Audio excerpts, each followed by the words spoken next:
अथो सप्तो श्लोकी दुर्गः शिव उवाचः देवी त्वं भक्तिसुलभे सर्वकार्यविधायिनी कलो हि कार्यसिद्धार्थं उपायं ब्रूहि यत्नतः।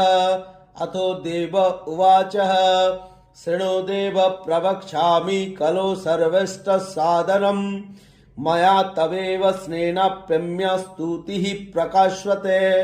ओम अस्य श्री दुर्गा सप्तश्लोकी स्तोत्र मंत्रस्य नारायण ऋषिः अनुष्टुप छन्दः श्री महाकाली महालक्ष्मी महासरस्वती देवता श्री दुर्गा प्रीत्यार्थं सप्तश्लोकी दुर्गा पाठे विनियोगः।